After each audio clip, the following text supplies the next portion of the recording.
What is going on, guys? Welcome back to Talking Jets with Tigo, and today we are live. And we're live just because, honestly, I just wanted to talk some football. Just wanted to chit chat, hang out, answer some questions.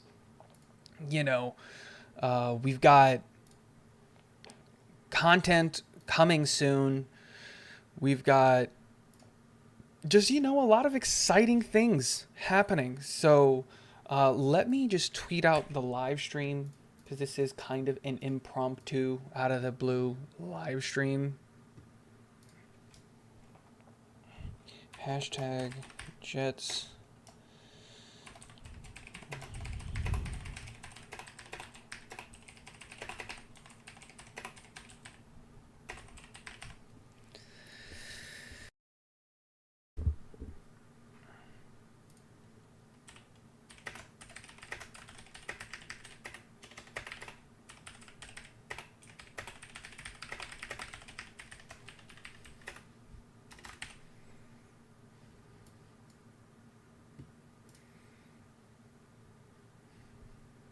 Beautiful. We are tweeted. We are there. So, week one, we are playing the Ravens, which is very exciting, obviously.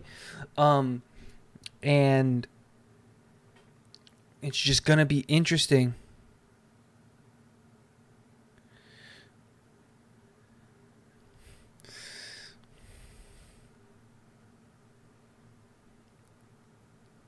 Sorry. My bad. Cool. Phone is down. So let's talk about it. We're playing the Ravens, obviously.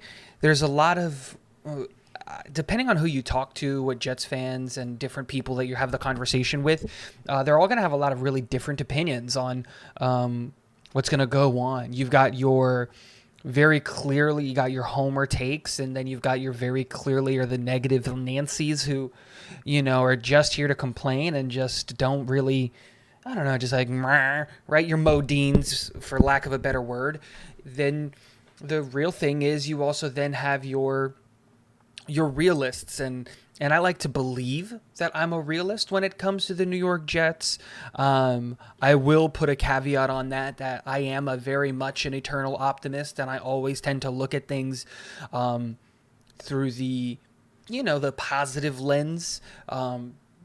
But that being said, it doesn't change the fact that, I do believe in this team and I do believe in this franchise. And I think that we're making the right steps and we're going in the right direction. And before we start talking about anything and before we, have the conversation about Dwayne Brown, I want to see if we can get a couple more people in here so that a couple more people can, one, start asking questions and we can start doing that, popping up your names in chat, but also so that we can talk about, the Dwayne Brown situation and my thoughts there. But before we get in there and have all of that stuff, let me just talk about just general things about the game, the matchup week one against the Baltimore Ravens. So a couple of things that I think people aren't talking about, and I think that's just because it's very easy to count the Jets out.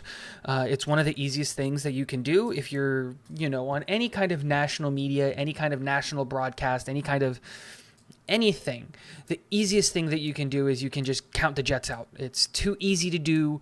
It's really simple. It's not hard at all. So let's talk about, one, why people are doing that and why they're wrong about that. So I think one of the things that people are doing when they look at the New York Jets is they immediately start looking at stats without filling in context. It's what a lot of people do with Zach Wilson. They did that with Zach Wilson a lot last year. Which was, and I think people also did it with Trevor Lawrence, but because Trevor Lawrence was the number one pick, everyone was like, oh, cool, yeah, Trevor Lawrence. I love Trevor Lawrence. We love that guy. He's going to be great. We don't have to worry about anything, blah, blah, blah, blah, blah.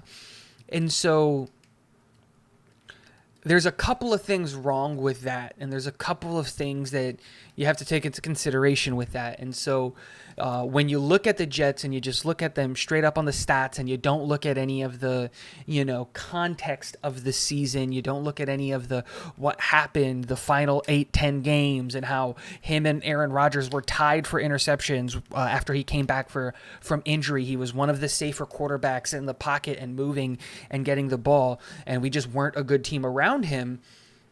You start to fill in the context, and you can start to see why a lot of Jets fans in this organization in particular believes in Zach. Let's go even further when we look at our defensive back room. Of the 4 defensive backs, possibly 5 if you count the nickel sets, which I will, we only have 1 player returning from last year. And that's Michael Carter II. And he's going into his sophomore year. And people tend to forget, because he did it early on in the season. Same thing with Elijah Vera Tucker, that Michael Carter II, early on in the year, was one of the best graded slot corners, in the NFL. As a rookie, he was dynamic. Jets fans were excited about the possibility of Michael Carter and what he's going to do for this team and all of that. And I agreed. I was very excited about Michael Carter II and what he was going to be able to do. But if we look at the rest of our defensive back room outside of Michael Carter, we brought in DJ Reed Jr., who was, as an outside corner, was graded as the 8th best corner in the NFL last year, according to PFF. We added Sauce Gardner, who, in my opinion, was the number 1 player in last year's draft. Edward Figueroa, 7 and 10. Is that are you guessing record? Are you guessing score? Got to give me some context there, bud. And thank you for stopping by. If you haven't already, hit the like button and subscribe. Love having you here. But going back on my little rant before Edward explains what he's talking about, we added, in my opinion, the number 1 player in last year's draft at pick 4. Then we went out and we got Jordan Whitehead, who is a Super Bowl winning safety, and at the strong safety position was graded as the 27th best safety, according to Pro Football Focus. And then LaMarcus Joyner, who, again, I'm not the biggest fan of LaMarcus Joyner. I don't think that's very much a secret. I don't try to hide it. I've never been the biggest fan of LaMarcus Joyner, but, he's not horrible. You hope that you can get an average kind of season from him, but at 32, it's hard to imagine that he's going to recreate the magic of 2017 for him. That's besides the point. Our secondary is completely new outside of Michael Carter II. Not a single one of the players that we had on our team last year playing in this secondary is back, and we have gotten really, really good upgrades at every single one of those positions. Sergeant Mike dropping in. Thank you. Sergeant Mike says, Jets fans, like all other people, are having an issue dealing with frustration. All we heard is Zach is working out all offseason, then he throws an interception and is taken out by a bad run, is what I'm assuming you're trying to say. I agree with that, but we have to take the interception into context. And we've seen this play design before. And we've seen this play call before from the New York Jets. And the play call is you look at the flat, and then if the flat's not open, the second read is the wide receiver. Now, the thing that Zach needs to do better there is he needs to make sure that when he was throwing the ball before he was turning his head, and he was going to kind of like adjust mid-throw kind of a situation. He needs to turn his head first so that he can see that linebacker or that corner, I forget what, or safety, I don't remember what it was, that comes in and gets the ball. But to kind of put it into perspective that it's not just Zach, go look at the game from yesterday. Matthew Stafford and Sean McVay called an almost identical play call, and it led to a very similar mistake. And Matthew Stafford, for all good, bad, whatever, is a Super Bowl winning quarterback. He was great in Detroit. Detroit was just never able to surround him with anything. And so the context of the throw, I think, matters there. He does need to get better in that situation, but it's one of those things where I think that that's just bad play calling, not necessarily 100% on Zach. Zach threw the ball, and it was an interception that led to a pick six. There's no taking the blame away from him, but part of the blame there also goes on the play call. I was never a fan of the if read A isn't available, read B is the only option. And you could kind of see if you watch that back that the guys on the other side of the field weren't really running their routes that hard.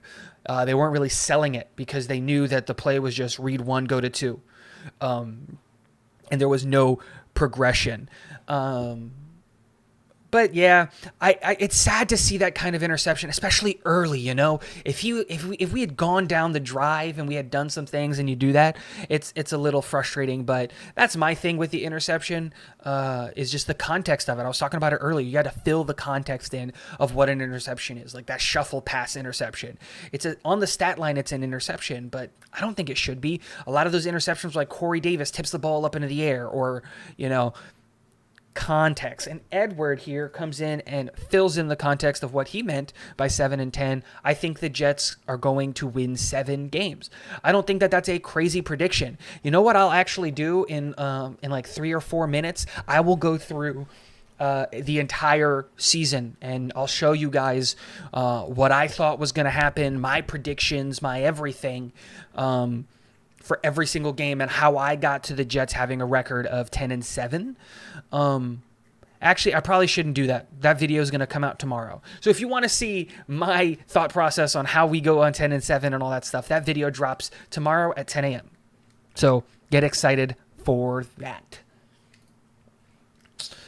We hear he is coming back week 1, and now it's just maybe 4 weeks, depending on doctors, is so frustrating for those of us who believe and want to see Zach 2.0. I totally agree with you, Mike, but I think we could very clearly see that was just gamesmanship by the coaches. Any time that the Baltimore Ravens coaching staff had to spend on getting a game plan ready for Zach is time wasted. And so that's what I ultimately think that it was, because if you hear the interviews and if you hear all of the stuff that, like, go back and watch the Zach Wilson interview, and it almost sounded like he knew he wasn't coming back until week 4. It almost like sounded like he knew that his recovery was going to be like this. And it just seemed like it was a head coach lying to the media to get the opposing team to waste time on a game plan that they would never have to use. So I think it really falls into gamesmanship there. But again, that might be me just being an eternal optimist there. And it seems like a 5-head move to kind of do that. Sergeant Mike continuing. By the way, I am not complaining about that interception. It's just that he was out of the game before we could see all of his improvements. I totally agree. That's the thing that bummed me out the most about that game, was that he does go down with a non-contact injury, and we don't get to see new and improved Zach. You know, he bulked up for the season, and it almost seemed like it didn't matter. It almost seemed like, hey, big whoop, you bulked up, you're still going to take the heat, and you're still going to do whatever. And so kind of sucks that happened. But again, I'm the eternal optimist. I'm just going to go and say, yeah, screw it. Let's keep moving forward. Let's keep going there. Guys, put your questions in the chat, or if you want me to talk about something, put it in the chat so that we can have a good time, have a conversation, share this with people so that we can get more people in here and hang out and talk NFL football. And it doesn't have to be Jets related. If you want to talk about anything NFL football, I am down. Fun fact, my wife bought me that. She didn't tell me about it. She was like, you didn't have enough Jet stuff in the background of your video, so she bought me the little flag. I was very, very pleasantly surprised when that got here today. But it's a good time. It's a good time. Any week 1 matchups that you guys are excited for? Me specifically, The San Francisco-Chicago game I'm excited for. Not because I believe in San Francisco, or I do believe in San Francisco, but not that I care about the Bears or San Francisco. I just want to see what Trey Lance looks like. That's really it. I'm really interesting to see what he is. By the way, I live near Philly. I am giving the Philly fans a lot of crap for the condition of their less than 2-week-old field. Absolutely. How does he go out and he bust his knee on a it just, dude, that's one of those things where it's like, of course that happened to the Jets, but like I don't know how I feel about this whole turf situation and the grass situation and all of that stuff. It's just like, I know personally I was never the biggest fan of playing on turf fields just because I always felt like the impact was really, really hard on your knees, or specifically on my knees.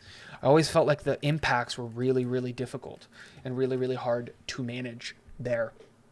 But talking about other games outside of obviously the New York Jets-Baltimore game that I'm excited to see, not that I care. I'm more interested about the players that they have on this team, but Atlanta, not necessarily week 1, but just because I'm curious about Drake London. Drake London was my 1A wide receiver last year to my Garrett Wilson 1B wide receiver. I thought that they brought two very different things, and I thought that we were always going to get Garrett Wilson because he fit our scheme. But I'm really curious to see what London becomes. Sergeant Mike, again, I will have Pats Miami on my laptop as my backup game. I was about to talk about that. Pats Miami is going to be a fun game because we'll finally get to see the two frauds of the AFC go at it. And to answer Buffalo Jet fan, welcome, good sir. Thanks for stopping by. To answer his question of who wins versus the Dolphins and the Pats, I think the Pats... I was going to say the Pats, but I don't believe that. It probably ultimately ends up being the Finns. I think the Finns have a better roster, like all up and down the roster.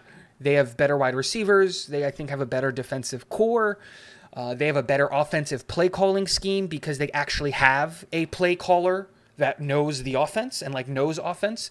And so I think they win, but it's gonna be the game of who can throw the best 5-yard out routes. If we ever see a ball past 7 or 8 yards, it's a miracle that the wind just didn't take it away. Because we got two noodle arms going at it. That should just be called the Noodle Bowl. That's what we're calling it from now on, the Noodle Bowl, because it's just two noodle-armed quarterbacks.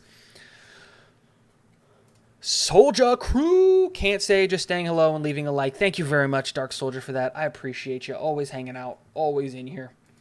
Thank you.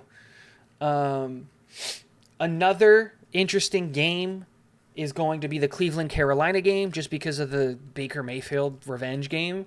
And I think Carolina's going to be a sneaky good team. Real sneaky. Just, I don't know, man. Sneaky good. I know Salah said week 4, but if Zach is ahead of schedule, what is the likelihood of him starting week 3? I think very unlikely. I wouldn't, if I'm Robert Saleh and if I'm Joe Douglas, if we've already made the decision, this coaching staff, that he's going to play week 4, that's the decision that we've made. I'm sticking to it. And the biggest reason that I'm sticking to week 4 is the Steelers are a much more beatable team than the Bengals. I think that we're a year away from being able to look at a team like the Bengals or the Buffalo Bills and say, we can take these guys and we can win against them. Where it's not like right now, the Buffalo Bills and the Cincinnati Bengals are heavy favorites to win in those games. And they should be. They are much better teams than we are right now. But that being said, I like our chances next year when we're in the system one more year. And so I wouldn't play I think we beat the Steelers. Like I said, I do a full 17-week prediction every single game, what we win, what we lose, all of that stuff. And I look at the Pittsburgh Steelers, and we're going to talk about one thing and one thing only. And that's the fact that I think the Pittsburgh Steelers are beatable. I think their offense, I think by week 4, Kenny Pickett is going to be starting under center, and I'm not scared of Kenny Pickett at all. I didn't even have a first-round grade on him this year. I was that out on Kenny Pickett. And then on top of that, on the defensive side of the ball, they really only have like 2 players that I'm scared of, and that's TJ Watt and TJ Watt. He's that good that he should be scared twice. It's like they're playing with 12 men out there. And so, but when you're looking at it, I think Minka Fitzpatrick is a real mid safety. You know, I don't think that he's elite or that he's anything like that. I think he's a real mid safety. They did bring in Miles Jack to be a linebacker there, but one linebacker doesn't change the fact that the rest of their linebackers are absolutely atrocious. So I would much rather face the Steelers with Zach coming back and that defense, and then you try to just like triple team TJ Watt and hope to God that, well, I guess they have Cam Hayward as well. I always forget about Cam Hayward. He's disruptive. But again, Laken Tomlinson and Elijah Vera Tucker should be able to take care of Cam Hayward. I believe in the interior of this offensive line way more than I believe in any other position group in this team. Sergeant Mike, I'm expecting Finns to blow them out. Tua has one advantage in that all of his passes are easily catchable to just medium pace. And it's not just that. The scheme offensively that Miami will be running now is the same scheme that we run. So you're going to see a lot of crossing routes. You're going to see a lot of, him just having to go through his really easy reads and getting the ball on time. As long as they don't try to take advantage of Tyreek Hill's speed deep, and don't give the corners and safeties the ability to undercut Tyreek Hill to get a free interception on Tua, they should be able to move the ball effectively. The only thing that Miami really needs to worry about is the fact that what was I talking about? I totally lost my train of thought.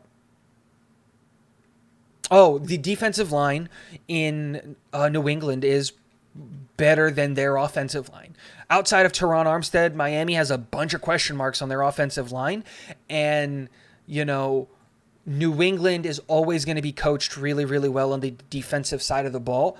But that's not why they're going to lose games this year. They're going to lose games this year because they have a failed head coach / defensive coordinator who's going to be calling offensive plays, and he will be splitting time with a failed head coach who was a special teams coordinator. So neither one of these guys have offensive play calling, and so, yeah, that's why they're going to lose games, and I have them right now as a top 5 pick next year, and that's just how it is. Buffalo Jet fan. So we're going to talk about how DJ Reed is better than Marcus Peters at this point in their careers.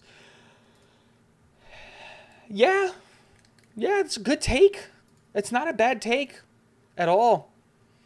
DJ Reed were they taken? Like, were their careers tied to one another? Is that a thing that I'm not super aware of? I thought they were like in different draft classes. Yeah, like isn't it 2015 and 2018? Like, if we're talking about the fact that a 5th round draft pick in DJ Reed is more than likely a better corner than Marcus Peters, like, I'm on board with saying that, and I totally agree with you. But yeah, I don't think that they're really comparable because they're like 3 or 4 years apart. Sergeant Mike, never seen a study on ball rotation for lefties versus righties. Ball is rotating differently, so perhaps a righty's rotation rolls out of the wide receiver's hands and away from the body, and a lefty throw roll to the body. I think it also depends on how you're catching it, right? Like if you're running from the right side of the field towards the left, then a right-handed quarterback's ball is just going to be like easier to catch in that situation. I don't think the rotation matters that much. I also don't think the rotation matters that much because their fingers are just so strong. Like when they're catching the balls, the good wide receivers at least are just snatching it out of the air.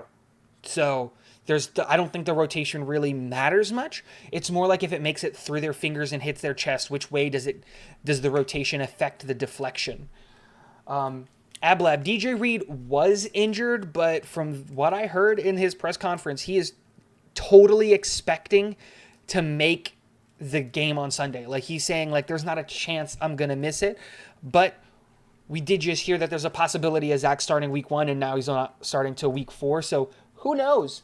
Buffalo Jet fan, no, I just made it a thing, law. I'm on board. Screw it. DJ Reed, who was drafted 3 years after Marcus Peters, for some reason are connected, and DJ Reed is a better corner at this point in his career. No, but I think DJ Reed is such an impressive story because everything about the position he plays, he doesn't have elite anything. He doesn't have elite size. He doesn't have elite strength. He doesn't do anything like of those like physical gifts. Like when you think about Sauce is 6'3". He's got the wingspan of a guy who's 6'7". He's got great hips, can rotate. He's good off the ball. He does all those things. DJ Reed is short, fast, quick, all of those things, but he has to work for every single rep. And he just does it. He just does the work. He's the guy that you look at, like, if DJ Reed, he won't be, but like DJ Reed is the type of player that I want my son to be, you know? It's just like hard work beats talent, like 8 out of 10 times. Now, if you have hard work and talent, out of this world, that's where superstars are made, right? Tua's balls just seem very easy to catch. Mike, that comes to the speed behind the balls. It's where we come with the noodle arm, right? It's kind of like what Chad Pennington did for the Jets way back when. Chad also had a noodle arm, but his balls were easy to catch because he would put a good amount of touch on them. They were always where they needed to be. He was an accurate quarterback. The real issue is that those types of pocket quarterbacks who can get the ball out on time and accurately don't really succeed in this NFL anymore. If you don't have accuracy and strength, and you're not really bringing something else, like a great example of this is Lamar Jackson, right? He doesn't have the best accuracy or the biggest arm. He doesn't even throw the prettiest ball, but he provides the fact that he's an elite runner. He's elite with his legs. And so him being elite with his legs overcompensates for the fact that he's a below average NFL quarterback when you look at the quarterbacky things. And so, yeah, that's my thing there. The main thing I want to see is an immediate pass rush. Lawson looked great for 2 series, but that was against New York Giants backups. Absolutely, you are 100% correct. I do want to see this pass rush, and I want to see how effective this pass rush can be because we know that our defense is predicated on the pass rush. If the pass rush isn't getting home, if we're not creating pressure, we're not going to be successful. And so, yeah. The other thing that I really want to see is I want to see Jeff Ulbrich. Now that, let's knock on all of the wood. Everybody should be knocking on wood before I say this. The fact that his defense, the starting 11 that he probably expected to run at the beginning of the offseason is fully healthy going into week 1. He doesn't have a single injured player. This is the 11 that they probably want to run out there for the first down is there. And so it makes a lot of sense that we're going to see Ulbrich be able to open up the playbook. I want to see amoeba fronts. I want to see the linebackers filling in the A gaps and the B gaps and dropping Quinnen and Solomon into coverage and overloading one side and blitzes and really creative packages and, put everybody on the line and have them sprint out to their zones and send Michael Carter in off of the edge and all of these things because we have the athletes and the players to accomplish a really, really creative defensive playbook. Sergeant Mike, if you guys remember last year, our defense was hitting hard and playing great for the first 4 games or so. Teams had to work hard to score and we were gang tackling, but Zach was not ready early on. He continues on to say, then after game 4, our defense lost everybody. Exactly. Again, it's context with the defense. A lot of people like to complain about Jeff Ulbrich, and a lot of people like to be like, oh, Ulbrich sucks, or this or that about Jeff Ulbrich. And it's just like, guys, while Jeff Ulbrich didn't do anything to win our hearts as Jets fans last year, he also was picking guys up off of other teams' practice squads on Wednesday and then starting them on Sunday. How creative of a playbook are you going to give a player that has to cover the entire middle third by himself? You know, how creative are you going to get when you have this linebacker that's on a practice squad that you're bringing in and giving starting reps? And even though Quincy is a player that I think we all believe in, it's hard to imagine that you're going to sit here and go, yeah, no, we're going to really open up the playbook and we're going to do some crazy, crazy things. It's just like, of course not. He's going to have to run basic coverages, things that everybody knows. Everybody knows what a base cover 3 looks like. And he can maybe spend the time in the week to add 1, 2, maybe 3 wrinkles to each coverage set, right? Maybe you can add a couple of wrinkles to cover 3 and a couple of wrinkles to quarters, which were the 2 biggest play calls that we did last year. But it's very, very hard for you to really get creative and dynamic with your defensive play calling when you're running like 6 people that weren't on your team at the beginning of the year and starting them. AbLab Studios, our defense will be our strength, even though our offense is in question. That Giants games, they were in different schemes. I don't necessarily understand what you're trying to say about our offense there, but I do agree that I think the defense is going to have to carry this team kind of early while the offensive line gels and while they mesh and get to know each other and they get to build up that chemistry, I guess is the best way to say it. And then the offense should really, really take off. And the fact that we're facing the toughest and steepest competitions week 1 through 4. Really, if you go, it's like 1 through 7. Like right after the Denver game is when it's just like, okay, now we just got to deal with the Bills. We always have to deal with the Bills. But that's where it really kind of falls off our schedule. And so, let me actually look.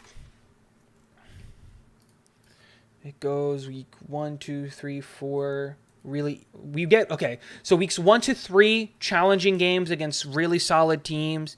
Then week 4 and 5, we get breaks because we get to play the Steelers. And I think we beat the Dolphins there. Packers coming back from London, that should be a W. And then you play the Broncos. Patriots are an easy dub. Then you play the Bills. And that's when our schedule really gets easy. You know, Patriots, Bears, Vikings, Bills again, Lions, Jags, Seahawks, Dolphins. We should really get a lot of wins on the back half of the season. But even going into week 4, going before we see Zach Wilson, I have us going 1 and 2, right? But then after that, we win the next 3 of 4. We win the next 4 of 5, actually. Because, yeah, it's, again, we're going to be competitive this year on both sides of the ball. The offense is our talent on the offensive side of the ball is so deep at the positions that it almost doesn't matter who's under center. The real thing that's going to matter, in my opinion, is going to be what level of play are we going to get from the tackles. That's what's going to drive this whole situation. And so since we've been live for like 30 minutes, we got like 5, 6 people in here. Let's talk about the offensive tackle situation. So I released a video earlier today about the offensive tackle situation. If you haven't seen it, go over and click on it. Give me the view. Hit the like button. It's got 60 views. Thank you, everybody. But one of the guys was mentioning that he was disappointed in Joe Douglas and what he was able to do for the offensive tackle room this year. And I personally thought that was kind of a ridiculous comment. Because, like, what do we expect? He went out and he drafted a kid in the 4th or the 5th round. I forget what round Max Mitchell was taken. In the 4th round. To be the backup. Behind Mekhi Becton and George Fant. With an incredible upside. Max Mitchell, I think, will be a projected starter next year. And then Mekhi Becton goes down, so then he goes out and he gets a veteran tackle who doesn't have a lot of question marks about his game. The biggest question mark is his age. And then he goes down. Like, what more do you want the guy to do? He brought in a new tackle and drafted one. And it's just like, come on, we can't really blame Joe Douglas. Like, that 2 tackles went down. Like, what are the odds? I guess for the Jets, probably 100%, right? But Sergeant Mike, how do you feel about all the picks we gave up for JJ and he's not a starter? I've been saying that for the cost, he needs to start or at least be a top 20 edge. That cost hurts us at O-line. I disagree. This defensive scheme and JJ not being a starter is not a condemnation of JJ, but a celebration of Carl Lawson and the fact that Jonathan Franklin Myers earned the ability to be a starter on the edge. He gave us his best year of football playing on the edge. So JJ has to earn the ability to play over Jonathan Franklin Myers, because I think that this pipe dream that Jets fans have of Jonathan Franklin Myers bumping back inside is not something that's going to happen. Jonathan Franklin Myers on our team is an edge, and that's where he's going to play. And as much as I loved JJ, the fact is that a lot of people were, including myself, were wrong on the assessment of if we draft an edge, Jonathan Franklin Myers bumps back inside. He doesn't. We've seen it from camp. We've seen it from the preseason games. Everything that JFM is going to play on the outside. And so JJ and giving up the picks for JJ and stuff like that is just to add another first round talent to a really, really good defensive line room. And San Francisco is, when Robert Saleh was in San Francisco, they were not afraid to move up and down the draft board to bring in high level draft picks to be backups for their defensive line. At one point in time, they had 5 first-round picks in their defensive line room. And so I don't think that's indicative of JJ. I think that's just more of they want depth at the defensive line and at edge, and that's what JJ provides. And he's really, really high level. He's a high-level edge rotation piece. And we have to remember that no one's going to be seeing like 80%, 90% of snaps. We're going to be seeing a lot of these edge guys with like 40, 45%. And if JJ's getting 40% of the snaps, if he's splitting snaps with Jonathan Franklin Myers on that edge, then that's a value pick, in my opinion. Jermaine Johnson had a cascade effect. We gave up picks 38, 69, 146, 163, and got JJ and pick 101. So we lost a shot at more depth. Brees, we would have at 35 without a trade. I disagree. We would not have gotten Brees because the Houston Texans were going to take him. That was 100% was going to happen. The Houston Texans were going to take Brees Hall. If we don't trade in front of the Houston Texans, we do not get Brees Hall on this team. And the thing is giving up all of those picks elevates the team in a much, much better way. Like, okay, let's say we get picks 38, 69, 146, and 163. What are we adding to this team, really, at pick 38 that we need, really like need right now? I like Max Mitchell, and I think that he was a steal in the 4th round. And so I would have stuck with the Max Mitchell pick there.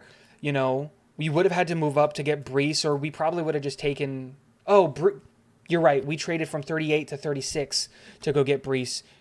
You're right. That's on me. I see it right here, Sergeant Mike. Boom. Yep, you're right. I miscalculated the... You're right. But we did need to go get it. Yep.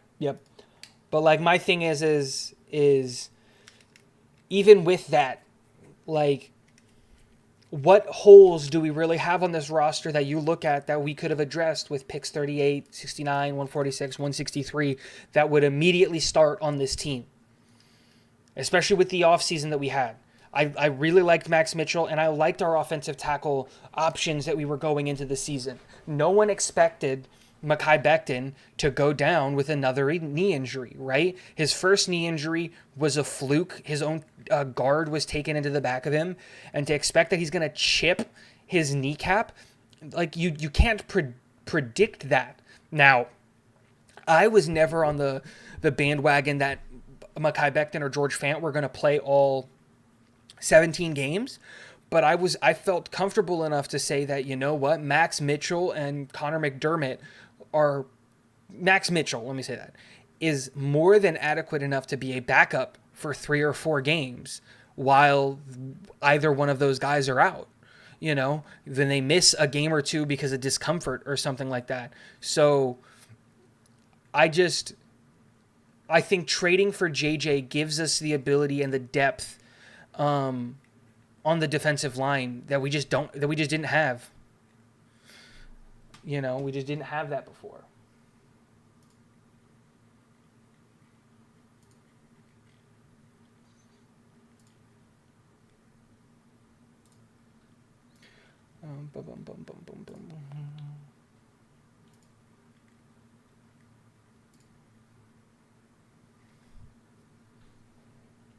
Beautiful. Let's get rid of all of that.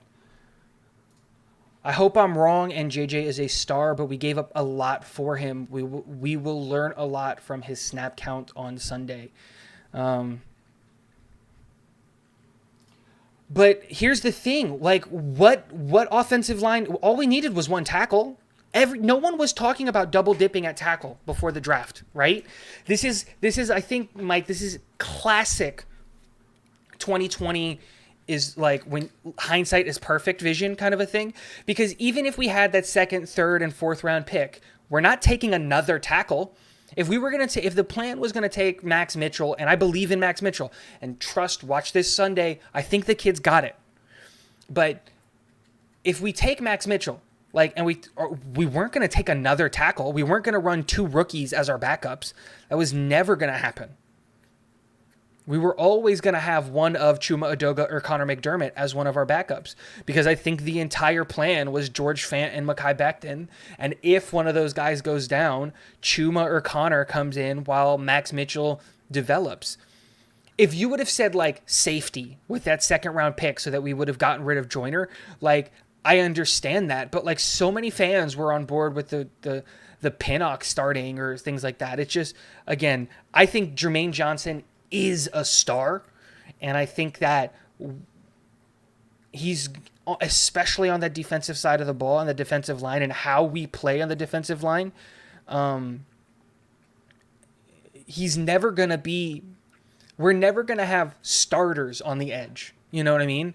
Carl Lawson is probably only going to get 45% of the snaps. You know, we're going to see a good fair amount on the defensive line. For the Jets this year. Bryce Huff is going to have a pretty solid role. Jacob Martin, Jermaine Johnson, JFM, Michael Clemens, Carl Lawson, all of these guys are going to get snaps. And that's why we have a really deep edge room, is for this exact reason. So that's it. Jets, mess. What's up? Welcome to the live stream, good sir. Thank you for stopping by. I get pains in my stomach when you say Connor McDermott. Man, Connor McDermott's not that bad. He's not great. I'm not going to sit here and say that he's this great tackle, but as a backup, he's not horrible. He's, he's just kind of average. Yeah, he's below average. But that's just what you get from a backup. I was having this conversation in the chat with somebody else. Chuma wasn't that bad either. Guys, they're not starters. Of course not. But how many backups are as good as starters? Having Morgan Moses on our team last year was an absolute luxury. Everybody should be thanking COVID for the fact that Morgan Moses was on our team last year, because that doesn't happen. Morgan Moses is starting for the Ravens this year. Take that into consideration. Most teams, if their starters go down, their backups look like backups.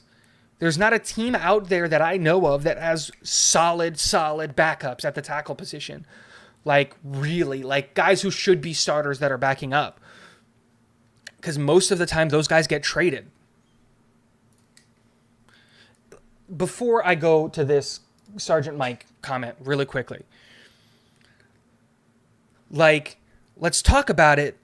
Look at the Dallas Cowboys. Their left tackle goes down and they are scrambling to find a tackle. They were about to trade for Chuma Edoga. We need to understand Backup tackles are backup tackles. They're not going to be able to keep up with the level of a starting tackle.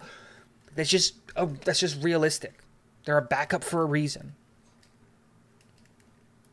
Going back to Sergeant Mike. If Jacob Martin has more snaps than JJ, then JJ was not worth that cost. By the way, this is not 2020 hindsight. I was in favor of trading back at 4 and 6 and loading up on picks. But again, Mike, like, my thing is trading back from 4 and 10 to load up on picks. What are we picking? Like, I'll say this. If we would be able to keep one of those picks to add a linebacker, I would have been on board with that. But that's the only thing that I think was missing from that draft is a linebacker. I was so totally okay with our safety room after signing Jordan Whitehead. I was totally okay with our defensive line room. I still wanted the edge because I mistakenly thought that JFM was going to bump back inside. But it's a scheme thing. Again, I also had JJ as tied for my best edge rusher in that class. It was him and Aiden Hutchinson were tied for me as the best edge rushers in that class. And so I really, really like JJ. I think he slipped because of his age. Honestly, that's, I think, the biggest thing is the guys who were taken above him were much younger than he was. And so I believe in JJ, and I think that he is going to be a superstar, but he's not going to get the snap count that anybody thinks, right? It just depends on how they decide the rotation is going to be in general. And so we'll have to see, because if there's a lot of passing sets and stuff like that, Jacob Martin's going to get a lot of snaps. If we're getting sacks on first and second down, and pushing the first down marker farther away from the line of scrimmage, Jacob Martin is an elite pass rusher. Like, when I'm talking about that is, like, I'm not talking about the whole position. Like, he is really good at getting past tackles on pass rushing sets. The problem with Jacob Martin, and the reason he'll never be a starter in this league, is because he's absolutely atrocious in the run. But he's really good at getting into the backfield and getting after passers. And so if on third downs we're seeing this situation, if on third downs we're looking at or second down and it's 2nd and 15, Jacob Martin might get the nod over Jermaine, because Jermaine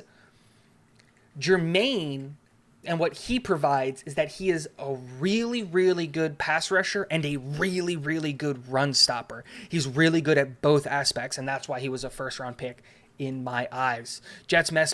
Did you forget about how many times Zach got hit last year? Look, I didn't forget about how many times Zach got hit last year, but we also had a hole at right guard, and Morgan Moses is atrocious in pass pro. And Elijah Vera Tucker was going through his rookie growing pains. Like, this offensive line unit is nowhere near compared to the one that we had last year, like, in the sense of, like, we are heads and shoulders better at almost every position on the offensive line, even with Max Mitchell. I think Max Mitchell is a better tackle than Morgan Moses. And so if George Fant stays at left, we've now added a Pro Bowler in Laken Tomlinson at left guard. Connor McGovern, hate him, love him, whatever it is, he's a solid center. AVT, who's a solid guard, is not right. And now you add Max Mitchell. That is a much better offensive line unit than what we had last year. And we're playing one of our backups. Like I said, I don't ever want to see Connor McDermott on the field. But if one of our tackles really goes down and you have to play a backup, we shouldn't expect anything great from a backup tackle. It's not like a backup quarterback or like a backup wide receiver. Backup tackle is not on the same level. Night and day. I'm expecting our GM to pick quality players wherever he picks. Just wanted way more picks. These high picks hit you with $10 million cap hits. Pick 20 is about $2 million cap hit. Yeah, look, again, taking a lot of high-end players does give you and fill you with a lot of problems down the road with cap hits and situations and stuff like that. But the place that you're going to be able to, or have a bigger pool of elite players or high-level players, is higher up in the draft order, right? It's a double-edged sword. If you're picking really, really high, that means your team's really, really bad, and you need that talent. But the more of that talent that you get, the more strapped for money you're going to be down the road, because you need to pay these guys. Exactly. So, Buffalo Jet fan with the hard-hitting questions. Who catches more balls this year, CJ Uzama or Michael Carter? Michael Carter. Michael Carter, yes. I'm going to stick with it. I had to think about it. I think CJ is going to start as tight end 1 through weeks 1 and 2. And what's going to ultimately end up happening is Tyler Conklin is going to emerge as tight end 1. CJ is going to lose a good chunk of his pass catching opportunities to Tyler Conklin, and Michael Carter is going to see a 50-50 split almost all year, in my opinion, with Breece Hall, and with how much Zach is going to, again, dump it to the flats, right? Because the wide receivers might not be able to create space quick enough, and we saw last year down the stretch how Zach would kind of just trust his playmakers, get the ball in his playmakers' hands, and let them go do what they're paid to do. Michael Carter is going to get a lot more receiving opportunities, in my opinion, than CJ Uzomah. Boom, Michael Carter. Jason Zayas. First off, thank you for stopping by. Don't recognize this name. If you're new to the channel, hit the subscribe button. Really appreciate you for stopping by. Hard-hitting question. Trading up for JJ crosses the opportunity of drafting Travis Jones in the 3rd, since we had to swap 3rds to get up into the 1st. So Travis Jones was a big miss. Travis Jones was what? The defensive interior from UConn? Correct?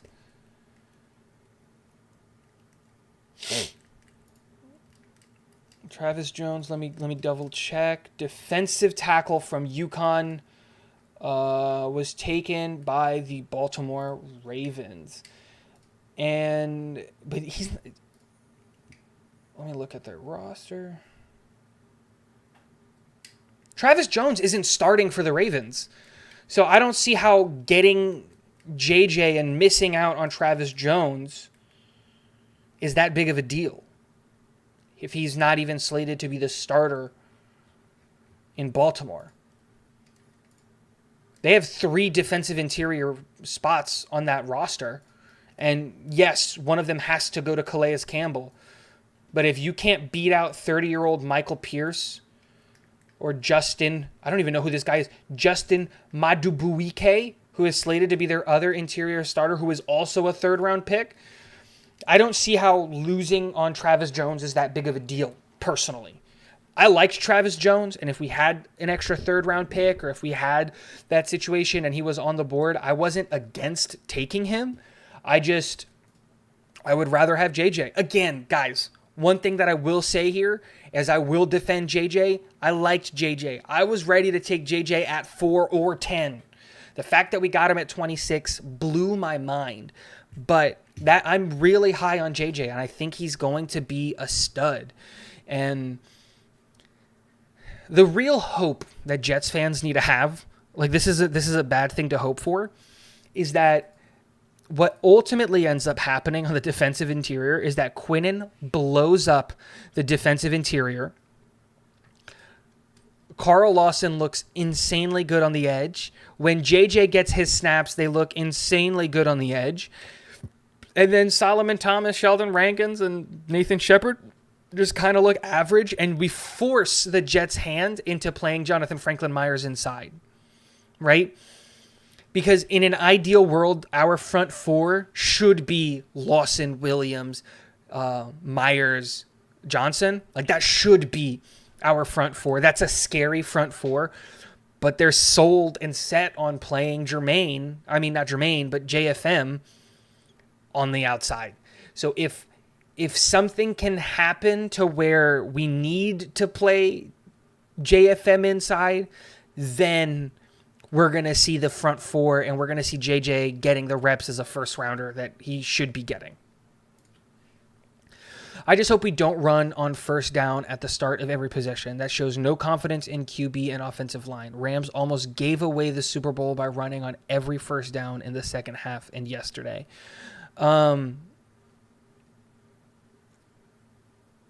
It's interesting. It's interesting because I both agree and disagree with this take, right? I think that they were unsuccessful in the run because their offensive line was unsuccessful in the run, right? If the offensive line can't create push in the run game, that's on the offensive line. But running the ball on first down effectively, if you can run the ball and get 2 to 3 yards effectively every first down, that really opens up the playbook for second and third down. Like, because now you can play action pass on second, you can run the ball again on second, you can pass on second, and it just gives you, it's difficult, right? Because again, I agree with what you're saying, but I also kind of disagree with what you're saying. I want us to run the ball on first down. One, because I believe in our running backs, but I'm also kind of against it because this offensive line unit, the starters against, who was the last team that we played? The Giants, wasn't able to create any kind of push in the run game for our defensive side of the ball. I don't know why I'm wearing that. I'm not talking to anybody. I don't need it. So it's an interesting conversation to have. It's an interesting topic because I both disagree and agree with this take. This is big news. The Buffalo Jet fan, per Hughes and Rosenblatt. The Jets have changed course with this recently. JFM mostly inside. If that's the case, I am so excited for week 1 then, because we're going to get to see the front four that's going to be nightmares for quarterbacks in Lawson, Williams, JFM, and Jermaine Johnson. If we see those 4 coming off, like, Jesus, man, we're going to...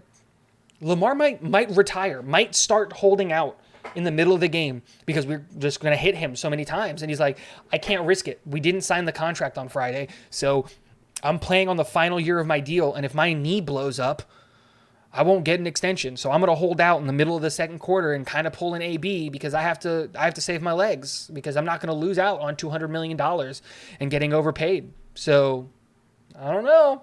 That's really exciting news. Buffalo Jet fans, stop getting my hopes up. Jets needs to be, JFM needs to be on the inside. They overpaid him last year. He got tired mid-season. Because he had no help, right? Bryce Huff wasn't the edge that he is now.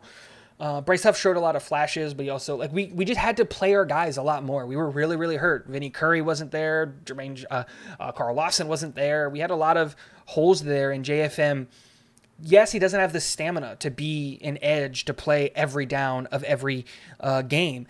But that's why we drafted JJ, right? Is so that when JFM gets gassed, we can put in a fresh JJ to come in and just blow up that thing because JFM is good at his job. Sergeant Mike with Flacco, what percentage do you think should be passes? I think the passing percentage of last year to this year needs to go down an incredible amount. We ran the ball the fewest number of times of any team last year. So I think we definitely need to get our run game and our production in the run game up more. We need to push that higher up and get that number higher up. And so to me, that has to be the priority for this offense. I would like to see a good, 38 to 40 to like 50, I don't know, like 60-40, 55-45 run to pass, because you need to set up the pass game with the run game. You need to set up the run game with the pass game. They kind of need to be interchanged with each other, but we live in a pass first league. So the expectation is that we're always going to pass more than we're going to run, unless you've got like a King Henry on your team. And we don't have a King Henry. We have Breece Hall and Michael Carter, and they're excellent. And they're going to be an insanely good dynamic duo, but that's that. Jets mess. JFM has no speed on the outside. But I don't think he needs speed on the outside, because the one thing that he does have is power, right? He does have that really that lower half power to move tackles effectively. So even though he doesn't have a speed rush, I think you're right on that. He does have raw power in his legs to really be able to push and bully offensive tackles. The Buffalo Jet fan, I think this game is a better game for JJ than Martin on the edge. JJ holding the line against the read options. Absolutely. I agree. This is the one game, like, again, what I was talking about before still kind of holds true. It depends on what happens on first down, right? If we're getting tackle for losses or sacks on the first down and we're playing in long down and long distance situations, like, you have to play the game. You have to play the downs. And so while you're right on the big picture of JJ is much better in the run stop, I mentioned that earlier, and that's one of the reasons why I loved him, is because he was really good in run stuffing and really good in pass rushing. If we're playing second and long and third and long against the Ravens constantly, I think Jacob Martin might get the nod, because Jacob Martin has been pass rushing a little bit longer than JJ. He's a little bit more developed than JJ. And so he has some better pass rush moves. Not better, more refined pass rush moves. But I don't know. I'm not a defensive coordinator. I'm not even a defensive... my defensive scouting abilities aren't great. I'll say that right now. Travis Jones is hurt right now. That's why he's not starting. Was unaware of that. But then we're going to have to wait and see about what Travis Jones is, right? Where we haven't seen a single NFL snap from any of these guys to know who was the draft bust, who was the draft miss, who was all of this stuff, right? We don't know yet. We have to wait till the game is played. GB515, thank you for stopping by. Haven't seen you here before. If you're new here, hit the like button. But yeah. I really hope we can get a W on Sunday, trying to believe that things are different, but it's hard law. I don't think it is, man. No team goes into the year healthy. Go look at the tweet earlier today from, I think it was Ari.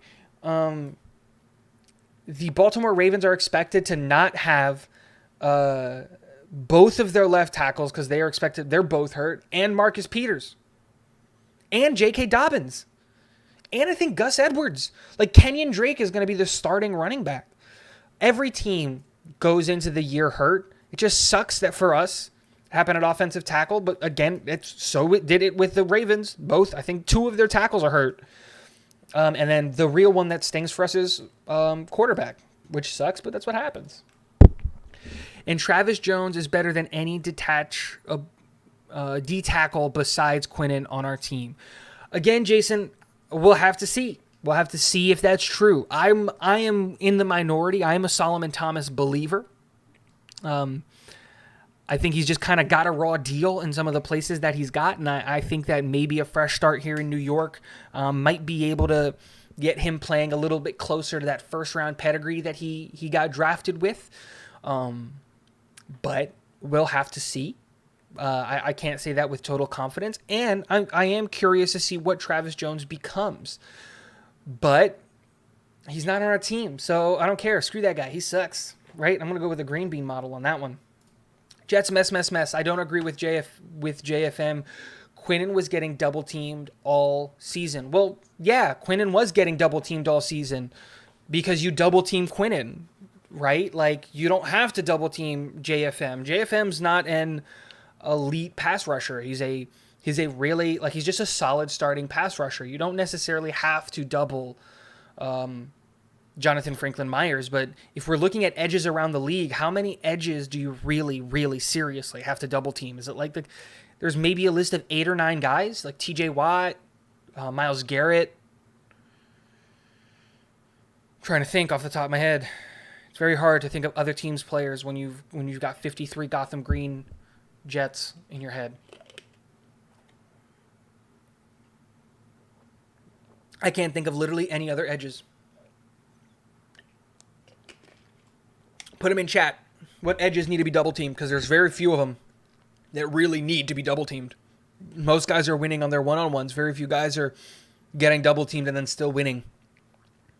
Man, the only names that come to mind is TJ and Myles Garrett. But that's besides the point. Sergeant Mike, I'm in favor of running them into the ground, but you need to get 5+ yards on first down run. Otherwise, you have too much pressure on third down, and second down pass needs to be beyond the first down marker. Man, it's small chunks. That's all of the offense is right? Is you need to get 3 to 4 yards every play. That's what your goal should be. If you get 3 to 4 yards every play, you'll get a first down on third down every play. Right? And anything past that is a bonus. You learn that in Pop Warner, right? You learn that in grade school, that every play, every snap as an offensive player, your goal is 4 yards. That's it. 4 yards. If you can make a play that turns into 4 yards, that is a successful down. So Again, I do think we need it, like you said, we do need to mix in the run a lot more than what we did last year. But there's a reason Mike LaFleur gets paid to do all this stuff and not me, right? I believe in Mike LaFleur in his play calling. And I will say this, that I do think that we didn't run the ball a lot last year because we were behind in games, and the best way to catch up in games is through the air. And when you have a cannon like Zach has, it's easy to take advantage of that. Put Clemens on the edge. He has a lot of speed. Clemens is taking a lot of snaps both inside and outside. The real thing with Clemens, Thomas, is that he's got length, man. He's got length and power. And so he can be really, really disruptive against tackles and guards. He's going to be really interesting because when he runs onto the field, you never know if he's going to be on the inside or on the outside or dropping into coverage. That he's kind of just a freak. That's what he is. Sergeant Mike, Baker Mayfield against the Browns will be a great game. The NFL really messed up the opening schedule. We need 2 Thursday games, 2 Friday games, and then 2 Sunday games, and 2 games on Monday. Jesus, it's a lot of games. Like, what games that matter on Sunday, right? That should be televised for everybody to see. For the 1 o'clock games, the only games that I care about is New York Jets, Baltimore, Carolina, Cleveland, and Miami, New England. So there's 3 games because I don't really care about any of the other games. And then for the 4 o'clock games, I don't care about Tennessee Giants. I don't care about Green Bay, Minnesota. I don't care about Kansas City, Arizona. I only care about the Los Angeles Chargers and the Las Vegas game because I have both of those quarterbacks in different fantasy leagues. That's really it. That'd be a lot of football, man. I don't know if I could handle like 4 or 5 straight days of football. You need more than 3 yards. 1 offside penalty will kill your drive. But 1 offside penalty will kill your drive even if you get 8 yards. You get 8 yards and you get if you get an 8 yards on first down and then you get an offside penalty, boom, your drive's over anyway. You're moving back 10 yards no matter what. The whole goal of the game is to not get penalties, right? You can't play with the penalty assumption. You don't play as if you're going to make the mistake. You play your game. You should play your game perfectly. It's kind of like what Bill Belichick preaches in New England, right? Like you don't assume or play with the assumption of the penalty. You gotta. Again, the game, and if you break down the game to its most basic essence, every play, if you get 4 yards, you'll never be behind the chains. You'll always be moving them, and you should be getting touchdowns. That's all you need, 4 yards. Like, it's the same thing of like defenses. If you can hold them down to 4 yards every play, but then you get a pass interference, it literally doesn't matter if that pass interference was behind the line of scrimmage. They get a free new first down, right? Kind of that play call in that situation. Penalties are always going to be the outlier to that comment. We're doing good. 13 likes up in here. Thank you so much, guys. My opening schedule is just for week 1. I think the lack of NFL for so long and the crappy preseason games, we need a blast off for week 1. Oh, interesting.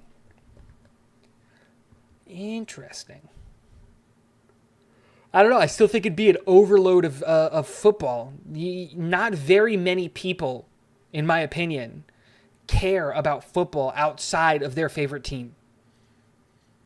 Not very many people, like in the grand scheme of things, are really like super deep into fantasy football and watching fantasy and doing all that stuff, right? Like, I think a majority of people are tuning in, watching their team play, and then getting off for the day. Kind of a thing. I don't know. Maybe I'm wrong, but that would be one hell of a schedule if they did that. Thomas Cahill, when do we hear about Brown's MRI? My guess would probably be like Monday. We're probably not going to talk about it this week, and we're probably going to hear about it Monday after the game. But from what I understand, there is a good to fair chance that they might put him on IR.